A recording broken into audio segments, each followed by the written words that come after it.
नमस्कार, SBT news में आपका स्वागत है। पेश है 29 मई शनिवार सुबह 10:15 बजे राजस्थान की बड़ी खबरें। राजस्थान सरकार प्रदेश में कोरोना महामारी के दौरान अनाथ हुए बच्चों का पता लगा रही है। राज्य के महिला बाल विकास विभाग ने सभी जिला कलेक्टरों से कोरोना के दौरान मारे गए व्यक्तियों और उन पर आश्रित बच्चों की संख्या मांगी है। महिला बाल विकास विभाग ने इस सर्वे के लिए परफॉर्मा भी जारी किया है। महिला बाल विकास विभाग के सचिव डॉक्टर समीर शर्मा की ओर से सभी जिला कलेक्टरों को आदेश जारी किए गए हैं।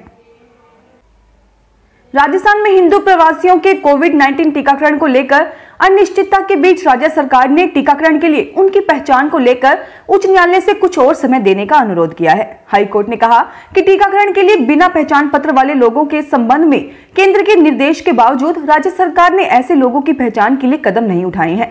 समुदाय की पहचान में देरी को लेकर अदालत में कड़ी टिप्पणी के बाद राज्य के अतिरिक्त महासचिव के.एस. राजपुरोहित ने उच्च न्यायालय की जोधपुर पीठ से समय देने का अनुरोध किया। देश में कोरोना के मामलों में तेजी से गिरावट हो रही है, लेकिन रोजाना होने वाली मौतों के आंकड़े ने अभी भी चिंता बढ़ा रखी है। बीते दिन देश में 1,65,186 लोगों में कोरोना की पुष्टि हुई। नए संक्रमितों का यह आंकड़ा पिछले 47 दिनों में सबसे कम है। इससे पहले 12 अप्रैल को 1,60,854 नए मरीज मिले थे। राजस्थान के मुख्य सचिव निरंजन आर्य ने राज्य में आगामी मानसून से पूर्व व्यापक स्तर पर वृक्षारोपण अभियान चलाने के लिए रूपरेखा बनाने के निर्देश दिए। आर्य मानसून में पौधारोपण से संबंधित कार्य योजना के संबंध में विभागीय अधिकारियों की बैठक की अध्यक्षता कर रहे थे। तूफान यास से हुए नुकसान का जायजा लेने के लिए शुक्रवार को बंगाल पहुंचे पीएम नरेंद्र मोदी को इंतजार कराने वाले अफसर पर चंद घंटों में ही एक्शन हो गया। पश्चिम बंगाल के चीफ सेक्रेटरी अलापन बंदोपाध्याय ममता बनर्जी के साथ बैठक के लिए 30 मिनट की देरी से पहुंचे थे। देर रात केंद्र सरकार ने उन्हें वापस बुला लिया। Department of personal and training ने इसका आदेश कर राज्य सरकार से गुजारिश की है कि उन्हें तुरंत रिलीव किया जाए। बंदोपाध्याय को 31 मई सुबह 10 बजे तक डीपीओ दिल्ली रिपोर्ट करने के लिए कहा गया है।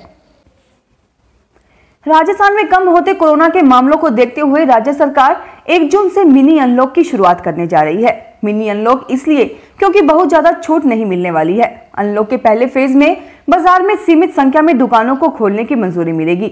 गृह विभाग अनलॉक की गाइडलाइन तैयार करने में जुटा है। मुख्यमंत्री अशोक गहलोत 1 या 2 दिन में अनलॉक की गाइडलाइन को मंजूरी देंगे। राजस्थान में 8 जून तक लॉकडाउन है, लेकिन जहां कोरोना के मामले कम है वहां अनलॉक की शुरुआत होगी।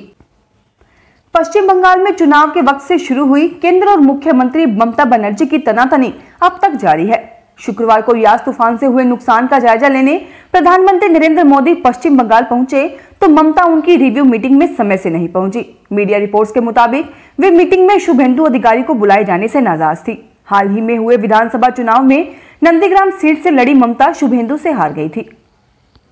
अजमेर विद्युत वितरण निगम पिछले 54 दिन में 42 ट्रांसफार्मर फेल होने और 12 करोड़ 60 लाख रुपए का नुकसान होने के बाद अब हरकत में आ गया है। लगातार फेल हो रहे पावर ट्रांसफार्मर तथा उससे उपभोक्ताओं को हो रही परेशानी को गंभीरता से लेते हुए पावर ट्रांसफार्मर फेल होने के मामलों की विस्तृत जांच के निर्देश दे दिए हैं। इसके साथ ही पावर ट्रांसफार्मर फेल होने के लिए अभियंताओं द्वारा तकनीकी बिंदु के मनमर्जी से इंटरनल फॉल्ट की रटी रटाई रिपोर्ट को दरकिनार करते हुए जांच के लिए बिंदु भी निर्धारित कर दिए गए हैं। जयपुर ग्रेटर नगर निगम में शुक्रवार को पदस्थापित सफाई कर्मचारियों को कोरोना संकट काल के बावजूद खुश खबर मिली।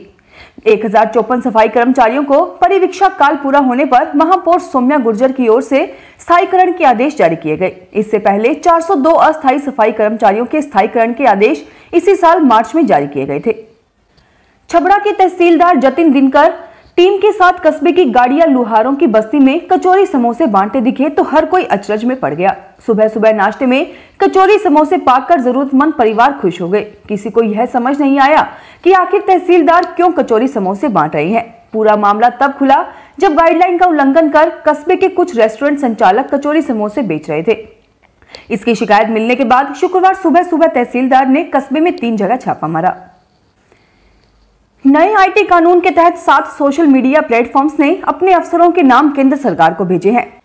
इलेक्ट्रॉनिक्स और आईटी मंत्रालय के सूत्रों के मुताबिक इन कंपनियों ने अपने चीफ कंप्लायंस अफसर, नोडल कॉन्टैक्ट पर्सन और रेजिडेंट ग्रीवांस अफसर की नियुक्ति की जानकारी सरकार को सौंप दी है। राजस्थान के जिन शहरों में बिजली सप्लाई का काम फ्रेंचाइजी मॉडल पर है, अब उनके कार्यों की ऑडिट होगी। ऊर्जा मंत्री डॉक्टर बी डी कल्ला ने शुक्रवार को विद्युत भवन में जयपुर, जोधपुर व अजमेर डिस्कॉम में कार्यरत डिस्ट्रीब्यूशन फ्रेंचाइजी के कार्यों की समीक्षा के दौरान इसके निर्देश दिए।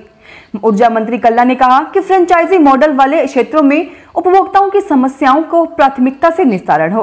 फ्रेंचाइजी मॉडल अभी कोटा, भरतपुर, बीकानेर व अजमेर में चल रहा है।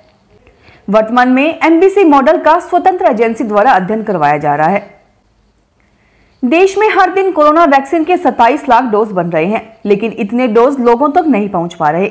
इसके पीछे वैक्सीन की सप्लाई की कमी एक बड़ी वजह है। देश में लोगों को लगाई जा रही 2 वैक्सीन में से एक का प्रोडक्शन करने वाली भारत बायोटेक ने इसके बारे में बताया है। Hyderabad based Bharat biotech Covaxin बनाती है। कंपनी ने शुक्रवार को बताया कि उसके टीके के प्रोडक्शन और सप्लाई की प्रक्रिया जटिल है। यह पूरी प्रक्रिया काफी वक्त भी लेती है। धौलपुर में कोविड संक्रमण की संभावित तीसरी लहर को देखते हुए जिला प्रशासन द्वारा तैयारियां शुरू कर दी गई है। जिला कलेक्टर राकेश कुमार जायसवाल ने बताया कि विशेषज्ञों के अनुसार कोरोना से संक्रमण की तीसरी लहर में बच्चे प्रभावित हो सकते हैं। इसकी संभावना को देखते हुए इससे बचाव के लिए स्वास्थ्य व्यवस्थाओं का पुख्ता एवं सुदृढ़ करने पर विशेष जोर दिया जा रहा है। राजस्थान में कोविड की रोकथाम व उपचार के लिए 17 मई से प्रारंभ किए गए मोबाइल मेडिकल वैन द्वारा गांव-गांव जाकर किए जा रहे एंटीजन टेस्ट के तहत अब तक 22,253 एंटीजन टेस्ट किए गए हैं। एंटीजन टेस्ट में अब तक 728 व्यक्ति पॉजिटिव पाए गए हैं। यह कुल किए गए टेस्ट का 3.27% है।